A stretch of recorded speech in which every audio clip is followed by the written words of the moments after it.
A New World in Our Hearts. Anarchism and the Need for Dynamic and Visionary Left Politics. I found Paul Avrich's book, The Haymarket Tragedy, in the library while I was a freshman in high school and read it every chance I could. In doing so, I was transported from my Southern California suburb to the working-class, largely European migrant communities of Chicago and followed the lives of leading anarchist labor organizers who fought to build unions while also creating a vibrant culture of socialist theater groups, community dances, aesthetic clubs, newspapers, singing groups, and schools. They took on the bosses and the state. They built a highly successful national campaign that successfully utilized the general strike. Some of them lost their lives. Ultimately, they won concrete improvements while invigorating an international working-class radical movement whose visions, analysis, victories, defeats, and legacies are still with us today. The values of solidarity and collective action clashed with the alienation and individualism I felt all around me. Thus, when friends and I started an activist group, we were influenced not only by the anarchism of political punk music, but also began studying the theory and history of anarchism to help us develop our politics and plan of action. The strategy for working for immediate gains, such as the 8-hour workday, the weekend, and improved working conditions, whilst simultaneously agitating against capitalism and for a democratic socialist society, ignited hope and possibility for ways we could take on war, poverty, and the suffocating culture of consumer capitalism. The connection I felt to a historical tradition for liberation was like a balm to the wounds I didn't even know I had from growing up in the post-civil rights, Reagan-era right-wing backlash, assaults on historical memory, and the pull yourself up by the bootstraps myth that marked life in working-class and middle-class America in the 1980s. For more than 2 decades, anarchist politics and a connection to the anarchist tradition have been fundamental to my efforts to build powerful working-class-based, feminist multiracial movements. Anarchism for me, however, is not a strict orthodoxy of beliefs. We can draw a lot from the anarchist tradition to help guide us forward, but a good amount of what I think we can learn is from the failures and shortcomings of anarchist politics. I believe in a praxis-based organizing approach, in which we develop our analysis and strategy through a process that combines education, practice, reflection, and synthesis, so that our ideas and practices are evolving.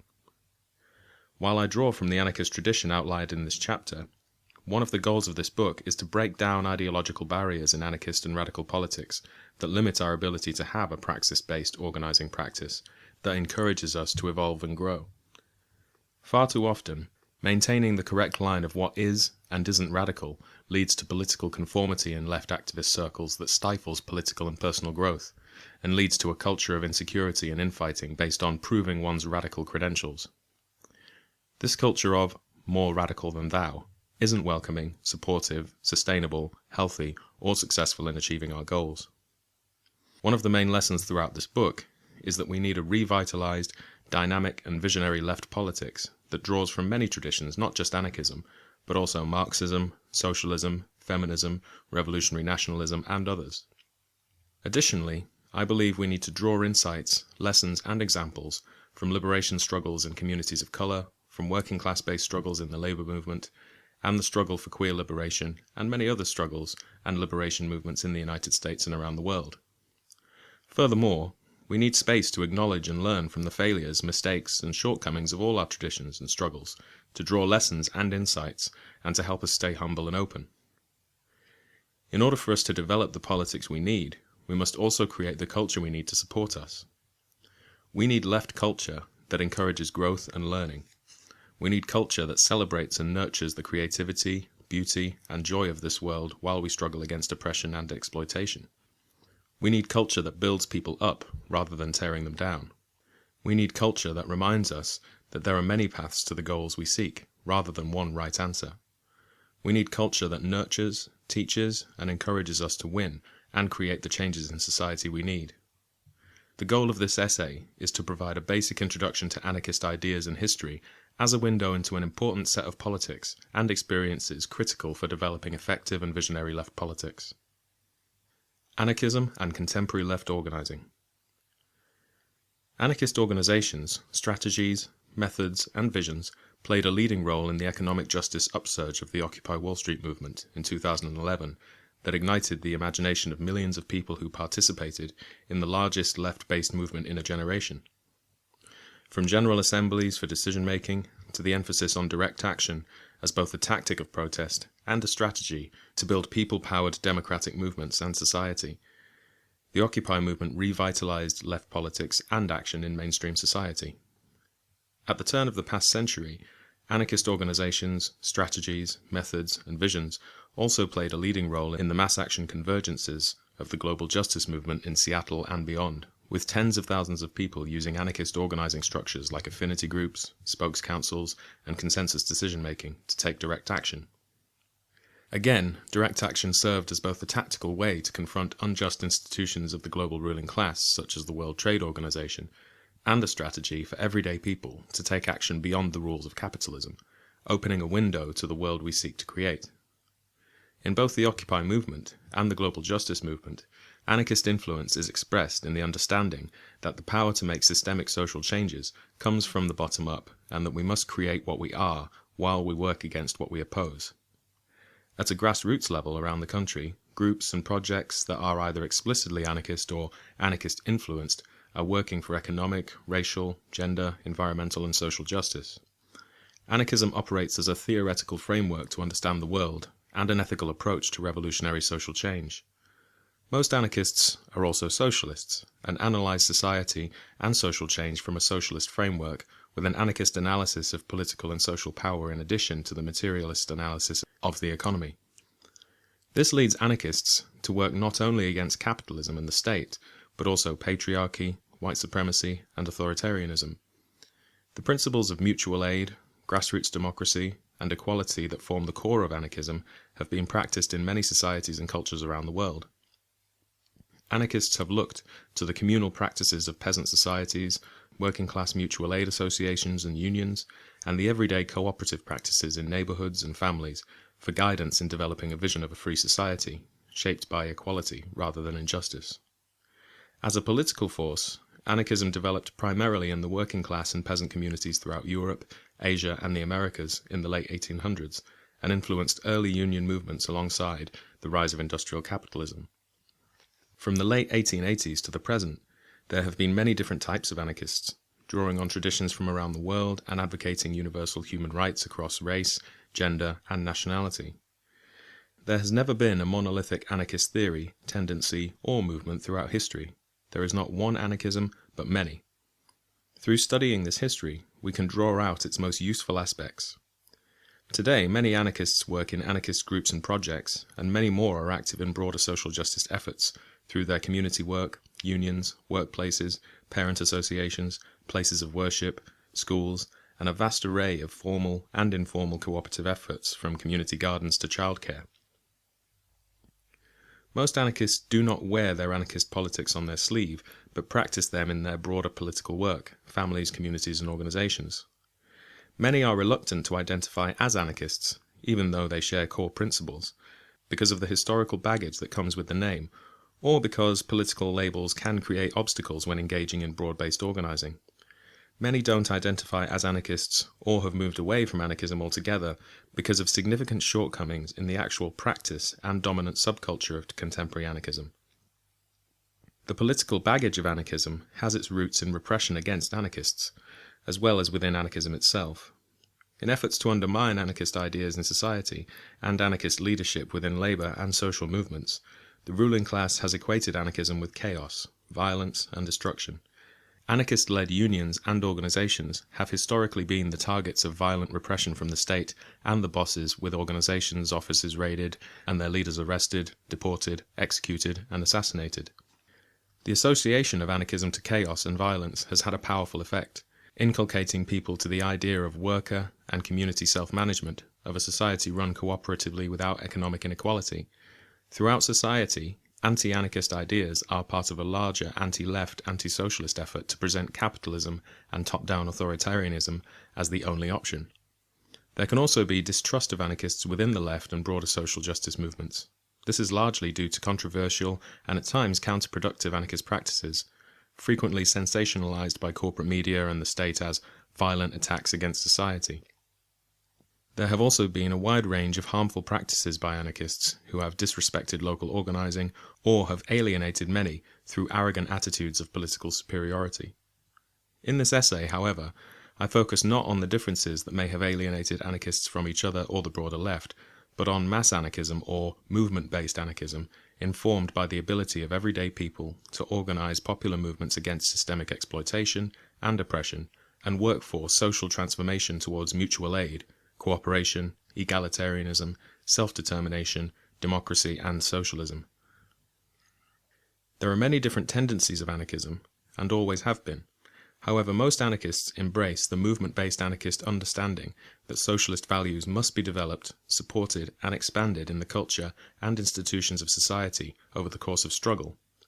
In other words, socialism will not drop from the sky because many have risen up against oppression, although such uprisings are critically important. Socialism develops through the collective choices, actions, and practices of a people over time in the course of struggling for their freedom, dignity, and collective future. When I speak of movement-based anarchism, it includes anarcho-socialism, libertarian socialism, anarcho-feminism, social ecology, anarcho-pacifism, and the most common, anarcho-communism. When I use the term anarchism, I invoke the best of each of these historical traditions and current practices. An introduction to the anarchist tradition. Anarchism is a political tradition, a theoretical framework, and an organizing practice that opposes tyranny in all forms and works to create liberatory social organizations that maximize equality, freedom, and cooperation, while minimizing coercion, oppression, and exploitation. Rooted in the anti-capitalist socialist tradition, anarchism developed a critique of illegitimate authority that included the state and patriarchy. From the 1800s through the early 1900s, anarchism was the primary socialist politics in many parts of the world, including China, Japan, Korea, South America, Argentina, Brazil, Chile, Cuba, Italy, and Spain. Anarchism, like other left traditions, has changed in many ways through more than 100 years of struggles. Yet some basic debates and insights from the movement's earliest years still continue to serve as guideposts today. Classical anarchist theorists, such as Russians Mikhail Bakunin and Peter Kropotkin, agreed with Marx's critique of capitalism and his understanding of historical materialism. The early anarchists and Marxists agreed that the working class was a primary revolutionary force for socialism because of its role in the economy and its lived experience of exploitation, and that working class people exercising political power was the key to building a socialist society. However, these anarchists also challenged the Marxists by arguing that a classless and stateless society could not be built through seizing the state, establishing a dictatorship of the proletariat, and centralizing power in a vanguard leadership body. They believed a system of planning and coordination would be necessary, but emphasized the decentralization of power into the hands of everyday people. They envisioned self-management of the economy through democratic worker associations and self-governance through community associations and popular assemblies. They believed that regions could organize to exchange resources and culture, and that large-scale federations would develop to facilitate communication and cooperation around the world. Based on this disagreement about the role of the existing state with Marx and Marxists, anarchists differentiated between authoritarian and libertarian socialism. As Bakunin wrote, "Freedom without socialism is privilege and injustice, and socialism without freedom is slavery and brutality." Anarchists argued that the state has both a material and ideological basis in domination, and reproduces inequality by design, regardless of the intent of those in power. As the state developed out of the needs of the ruling classes to maintain and perpetuate inequality, it is not a system designed for the people of a society to make decisions about their communities and lives. Rather, it serves to advance and enforce the laws and logic of the ruling class. Thus the anarchists believed that political power must be organized from the bottom up and remain rooted in the people through self-governing institutions. For revolutionaries to set their eyes on the existing state as a form of working-class power in a revolutionary society was to condemn the revolution to reproducing a new ruling class. Anarchist theorists believed that revolutionaries should work for social change and be prepared to play leading roles to build organizations and campaigns that are crucial to bring about mass movement, but that the people themselves ultimately create mass movements and have the power to counter and defeat systemic injustice, as well as win and create systemic liberation. Anarchists such as Emma Goldman believed in the creative power of everyday people to develop liberatory alternatives in the course of struggle. She argued that as people expand freedom through collective action, their ability to imagine what freedom looks like will also expand. Anarchists warned that any revolutionary organization that sees itself as a constant vanguard leading the revolution was building the foundation for the tyranny of an elite to dominate the masses during and after the revolutionary change. Many anarchists believed in the need for revolutionary organizations to play leadership roles in mass movements, but maintained that this leadership must come from democratic consent and respect from within the mass movement in order to be legitimate. For example, they believed that revolutionaries could and should bring all their talents, skills, and resources to help movements achieve their goals, but that in that process, leadership should not be assumed, but earned.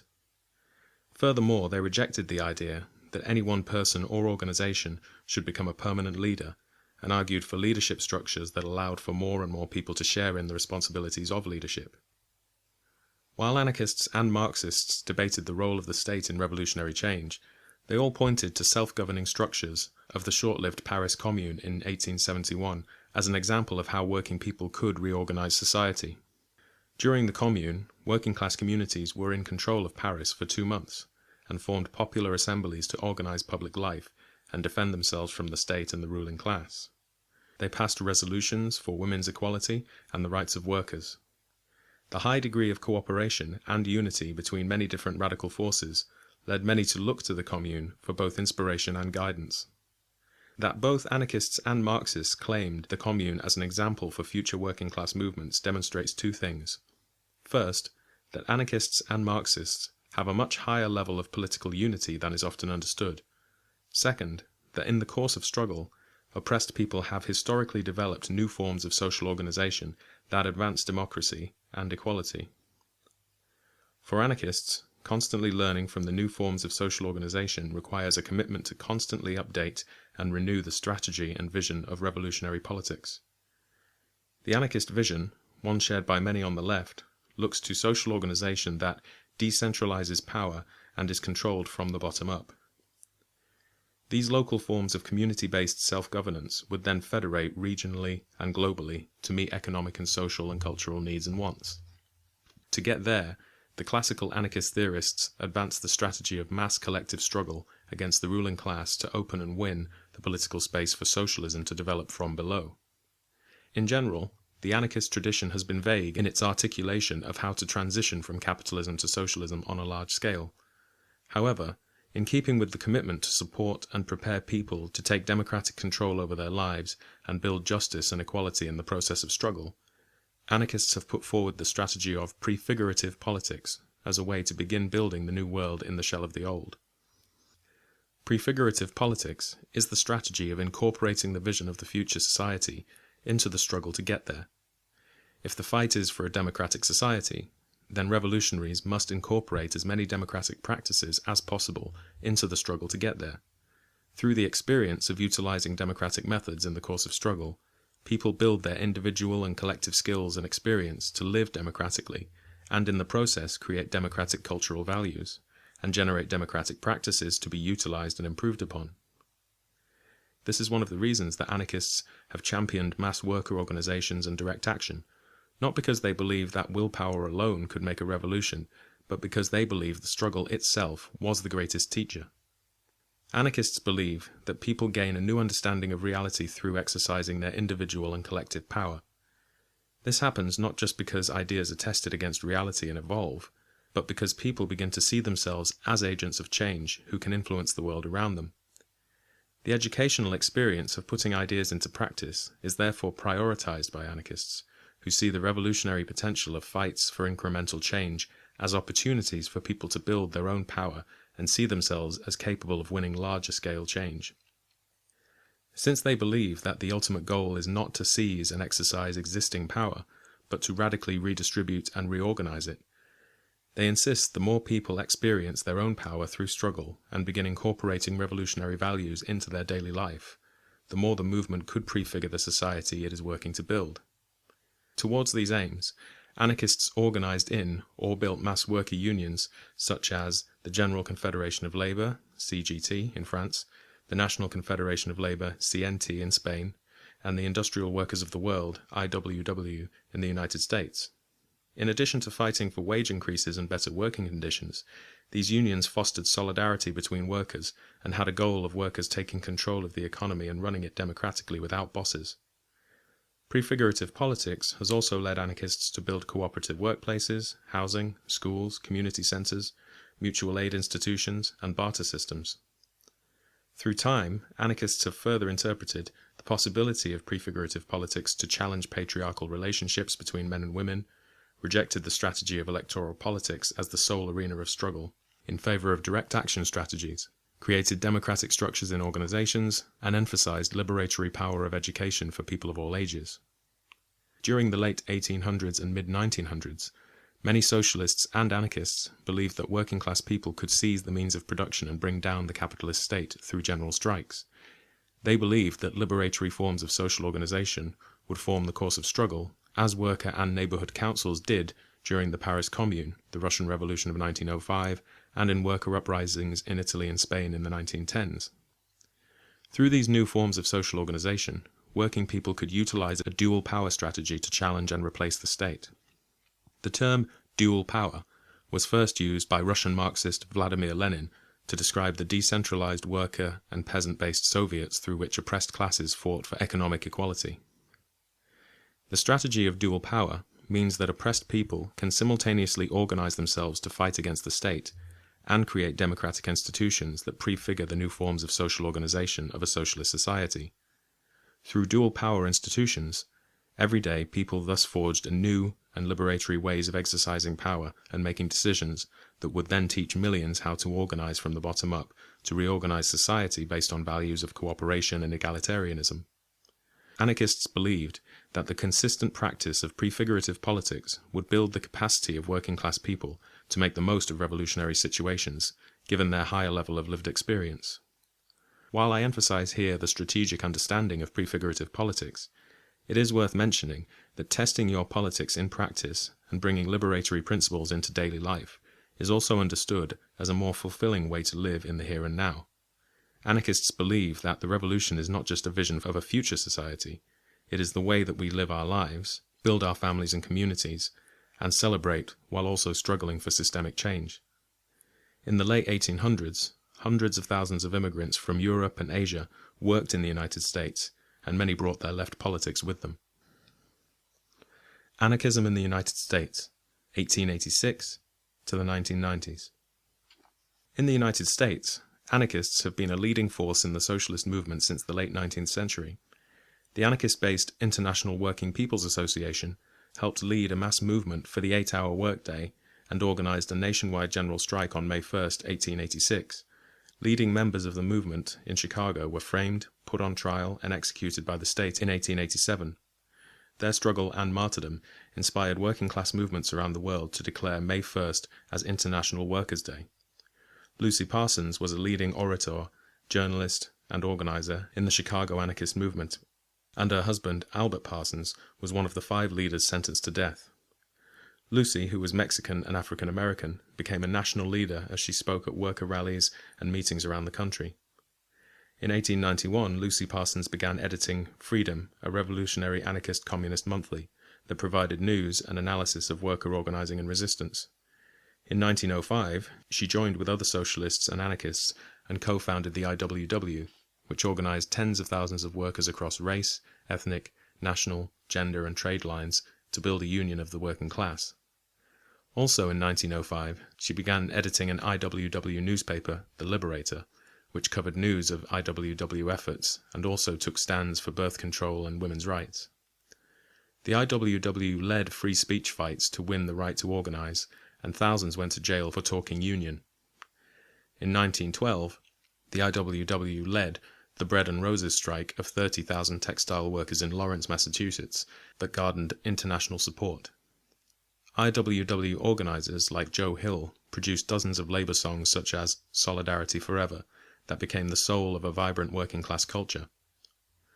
Though it had over 100,000 members, the IWW was severely weakened by government repression during World War I, when the state raided the organization's office, jailed thousands, deported hundreds, and assassinated or executed dozens of its members. Also during this time, Emma Goldman and Alexander Berkman, working-class Jewish immigrant anarchist leaders, worked for reproductive freedom for poor and working-class women, led political education for workers, and organized draft resistance against the First World War. Goldman made important contributions to left politics by arguing that politics existed in people's personal lives and highlighted what this meant for women in particular. While organizing for better working conditions, Goldman also campaigned for the power of working-class women to control their own lives in their families, romantic relationships, and communities. She helped bring issues of women's sexuality, motherhood, and marriage into working-class socialist movements, all from the perspective that women are and should be treated as free people who can choose how to live their lives. Berkman and Goldman also wrote and lectured about homosexuality and the need to defend and expand sexual freedom. Both Berkman and Goldman lectured around the country, wrote for the socialist labor press, and published dozens of essays and books on anarchist politics for working-class audiences. Consequently, both were imprisoned and deported from the United States, largely because of their organizing against World War I. They were among thousands who faced the same repression. During the early 1900s, Ricardo Flores Magón and the anarchist-led Mexican Liberal Party also organized for revolution in Mexico. Magón, who came from a poor family, put forward a vision of Mexico that included land for the peasants and control of industry for the workers. The Magonistas were the first in Mexico to have women labor leaders formally representing their unions. They put forward a revolutionary vision that united many sectors of Mexican society, including Mexicans living in the southwest of the United States, which had been part of Mexico before U.S. colonialization. The Mexican anarchists, based mostly in the working class, united politically with the peasant-based movement led by Emiliano Zapata. However, the forced exile of many Magostinitas, including Magón himself, into the United States, undermined plans to unite the revolutionary forces during the Mexican Revolution. With the ruling classes of both Mexico and the United States working against them, the Magonista movement was crushed by state repression. Many of the Magonistas in the United States were arrested and deported. Ricardo Flores Magón was imprisoned in the United States in 1918 under the Espionage Act. He died in prison in 1922, and over 10,000 people marched in his funeral procession in Mexico City. From 1880 through 1940, approximately 500 anarchist newspapers were published in over a dozen languages in the United States. In addition to unions, media and what we would now call activist groups, i.e. anti-war, feminist, and political prisoner support, there were anarchist schools, cultural centers, theater groups, orchestras, sports clubs, housing cooperatives, mutual aid societies, and worker cooperatives. However, the working class-based anarchist movement significantly weakened by the end of the 1920s. Italian immigrant labor agitators Nicola Sacco and Bartolomeo Vanzetti were arrested and executed by the state in 1927. During the Red Scare that led to the imprisonment, exile, or assassination of thousands of other anarchists, socialists, and communists, in the 1930s the Communist Party became the dominant force in the socialist left. Meanwhile, two main trends in the anarchist movement developed over the next 2 decades: ongoing work in the labor movement and the faith-based left. Anarchist organizers operated primarily in the AFL and the CIO, as opposed to the anarchist-specific unions. Rose Passotta, for example, was an organizer and the first woman vice president of the International Ladies Garment Workers Union during the 1930s through the 1950s. Through her position, she developed programs based on social unionism that connected labor and community issues. One way to do this, she believed, was to prioritize adult education. Consequently, she helped build labor colleges for workers and advocated for an educational model based on the lived experience of the workers themselves. The faith-based tradition became a force in its own with the founding of the Catholic worker movement by Dorothy Day and Peter Marin in 1933. The Catholic worker combined the Christian anarchism of Leo Tolstoy with Dorothy Day's communism and Catholicism to create a spirituality-based left political movement. Thousands of mostly white, poor and working-class people joined the Catholic workers with the mission of serving the poor people, immigrants, refugees and women through social services with a social justice orientation and vision. They built hundreds of houses of hospitality that provide food and resources in spaces committed to also providing respect and community. The Catholic worker houses, community centers and farms around the country also sheltered and housed a growing radical pacifist movement. In the 1940s and 50s, anarcho-pacifists in the War Resisters League, Fellowship of Reconciliation, American Friends Service Committee, and the Catholic Worker brought together Gandhian nonviolent civil disobedience, Quaker-based consensus decision-making, and a prefigurative direct action methodology of social change. They developed a post-World War II radicalism in publications like The Catholic Worker, Liberation, and Direct Action. It was a radical collaborative movement, struggling to understand the Nazi Holocaust, the massacres of civilians caused by the US nuclear attack on Japan, and the emerging permanent militarism of the Cold War, defined by potential atomic annihilation. Their radicalism continued to foreground economic justice, but increasingly discussed the need for a systemic change in the culture and social practices of society. They actively supported the emerging civil rights movement and began building an anti-war movement. For example, anarcho-pacifists in the Bay Area formed the Liberation Circle in the late 1940s that influenced the Beat Generation and founded the left radio station KPFA/Pacifica. The resurgence of student and youth activism in the 1960s brought anarchist and socialist principles to the forefront of social movements. In the white left, queer anarchist Paul Goodman, along with Noam Chomsky, David Dillinger, and Howard Zinn, provided a major theoretical and practical framework for the movement. Zinn mixed Marxist and anarchist principles with an understanding of US-based resistance traditions, particularly those from working-class communities and communities of color, to help build the New Left. Anarchist strategic frameworks of decentralization of power, non-hierarchical organizing, and an overall anti-statist orientation to social change mushroomed around the country. The radical pacifists played a major role supporting the early civil rights movement, and the strategy of non-violent direct action came to the foreground of the left through the Black liberation struggle. The grassroots participatory democracy that characterized the Student Nonviolent Coordinating Committee, or SNCC, and the organizing tradition of Ella Barker had a major influence on all the social movements in the 1960s. Barker's egalitarian socialism advanced politics and organizing practices that helped reinvigorate anti-authoritarian, democratic organizing traditions in the New Left. In the women's liberation movement, anarcho-feminists helped develop an autonomous women's movement to set their own agenda for change and radical feminist analysis to understand society. Peggy Cornegger, Carol Enrick, and many others, particularly women of color feminists, took up the slogan, "The personal is the political and the political is personal," and helped develop new understandings of domination and power that broadened anarchist and socialist politics. Anarcho-feminists helped build an autonomous women's movement that set up rape crisis centers and domestic violence shelters for women, women's self-defense classes, women's health clinics, and cultural and social centers. In the late 1960s and 70s, Murray Bookchin and other social ecologists brought an anti-capitalist, democratic politics to the growing environmental movement, calling for appropriate technology, sustainable agricultural, and a rational economy based on people over profit. Bookchin played an important role in defining anarchism as being opposed to social domination in all forms, including human domination of nature. Through the 1970s, millions of people formed communes and built left bookstores, health food co-ops, and other worker-owned businesses.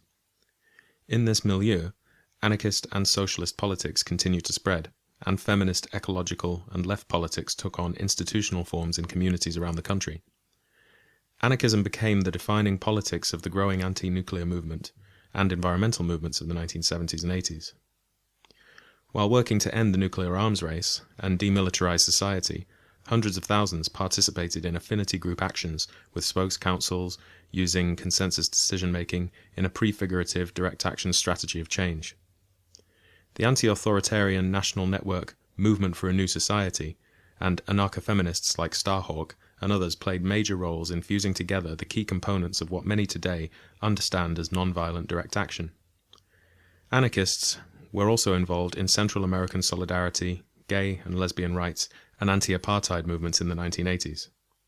The labour movement trend in anarchism suffered greatly during the McCarthy era, as did the left generally. The IWW continued, although it was much smaller.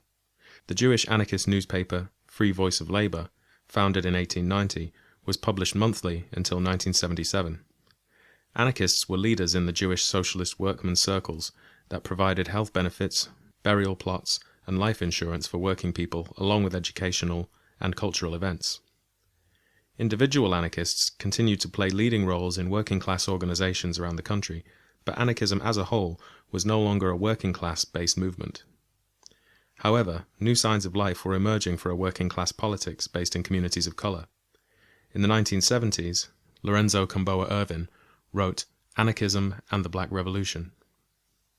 Irvin, a former organizer with the Student Nonviolent Coordinating Committee and the Black Panther Party, challenged the mostly white anarchist movement to take up the struggle against white supremacy, support black self-determination, and learn from the black nationalist tradition. Irvin called for a fusion of anarchism and black nationalism to create a black autonomist politics for working-class organizing in the black community. A younger, post-World War II generation of class struggle anarchists came together to form the Anarchist Communist Federation in the late 1970s and the Workers' Solidarity Alliance in 1984. Both were small associations for people committed to working-class organizing. During this time, many socialist anarchists were also involved in various working-class organizations in their neighborhoods or workplaces through community organizations and the AFL-CIO. In 1986, to commemorate the 100-year anniversary of the May 1st movement for the 8-hour workday, over 400 people participated in the Haymarket International Anarchist Gathering in Chicago. This was followed by the Building the Movement Anarchist Gathering in 1987 in Minneapolis, attended by 250 people. The Anarchist Survival Gathering in Toronto in 1988 with 800 people, and the Without Borders Anarchist Gathering in San Francisco in 1989 with 1,500 people.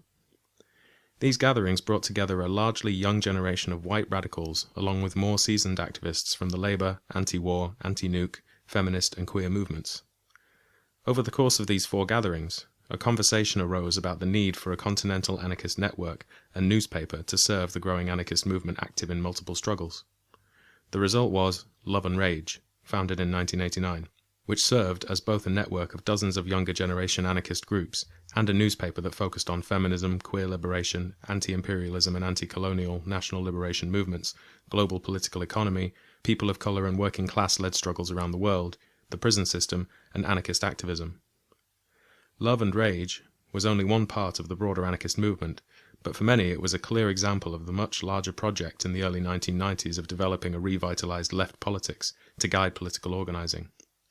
Love and Rage focused on developing relevant theory and grassroots activism and helped bring together and influence a whole new generation of anarchists. In the 1990s, our activist group joined Love and Rage. Throughout the 1990s, anarchists played leading roles in grassroots activist networks such as Anti-Racist Action, Earth First, Food Not Bombs, Anarchist Black Cross, Books to Prisoners, Homes Not Jails, the Industrial Workers of the World, Lesbian Avengers, the Anarchist Youth Federation, and Art and Revolution. Anarchists around the United States were involved in struggles against the Gulf War to free Mumia Abu-Jamal and work in solidarity with the Zapatistas, who emerged as a leading force in building a new global movement against imperialism. Primarily based in white subcultural youth communities, anarchists throughout the 1990s worked to renew socialist politics and practice with an anti-authoritarian orientation. The dynamic challenge of anarchist politics for liberation movements today. One of the major themes running through anarchist history is the strategy of prefigurative politics, formed by several core beliefs in the anarchist tradition. First, that social change is not about replacing one ruling class with another, but transforming the social relationships of society away from domination towards democracy and equality. To create systemic social change requires mass social movements of people to challenge the current injustice and to fight for something better to replace it. People are the driving force of history, and people will voluntarily, through education and organization, make movements that make history. No individual or organization makes a revolution alone, although it is individuals and organizations that converge to make revolutionary change. Anarchists believe that the struggle itself is the greatest teacher, as people put their politics into practice and gain a deeper understanding of their own power to be historical actors. They also argue that the organizations and campaigns we build should actively develop the capacity of working class and oppressed people to reorganize society for the benefit of all and govern themselves. Given these understandings of social change, prefigurative politics challenge us to create liberatory processes and practices in the here and now while we fight for the future. This means bringing feminist politics into our daily lives and organizations as much as we can, while recognizing that we need to engage in long-term collective struggle against patriarchy as a system of oppression.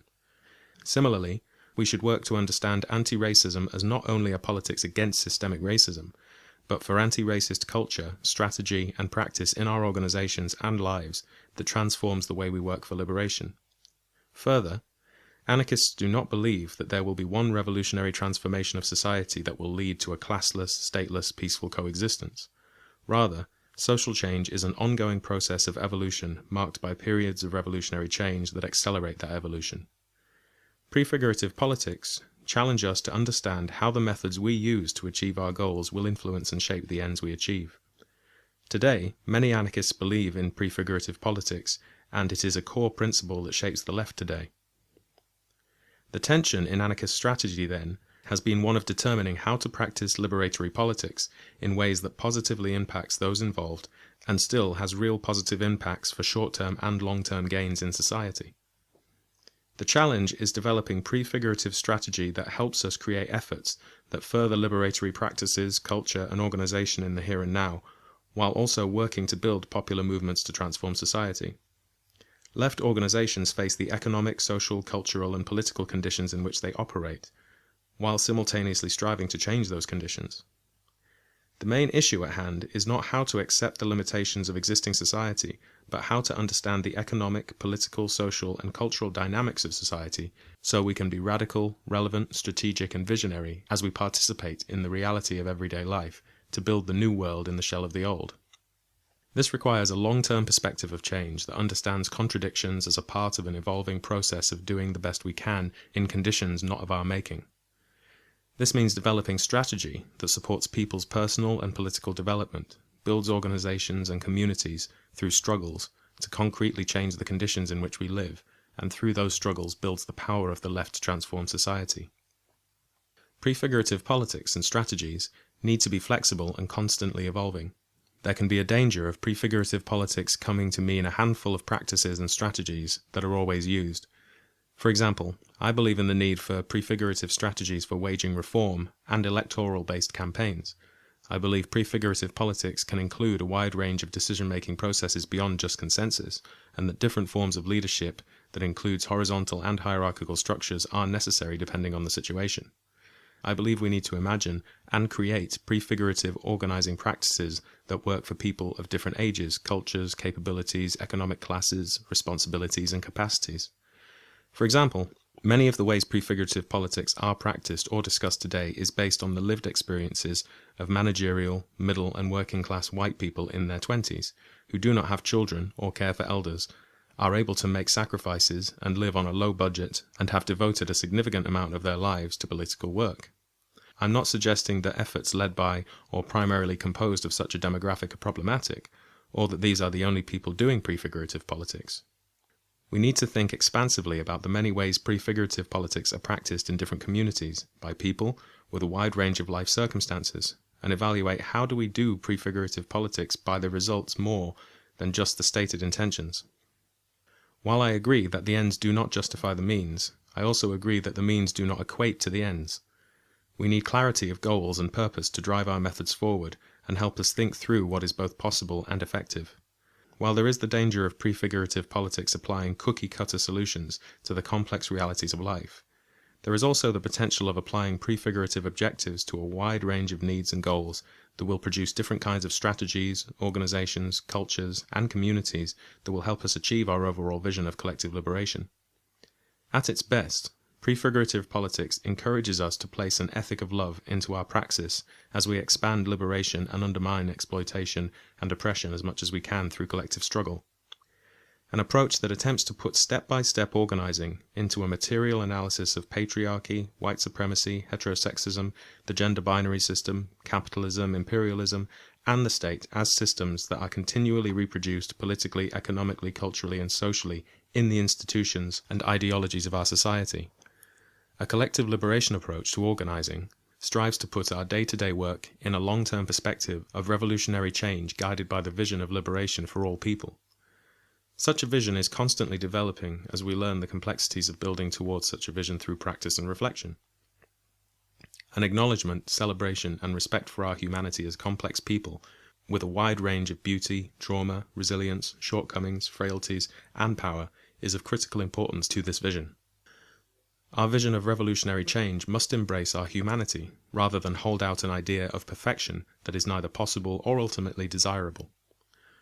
Prefigurative politics is fundamentally about creating visions, strategies, cultures, organizations, practices, and relationships that help us struggle against what we oppose, win and create what we are for, and grow individually and collectively stronger and healthier in the process.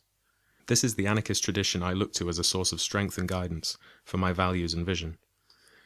Anarchism, like other left traditions, also has significant shortcomings, many of which will be explored in later chapters.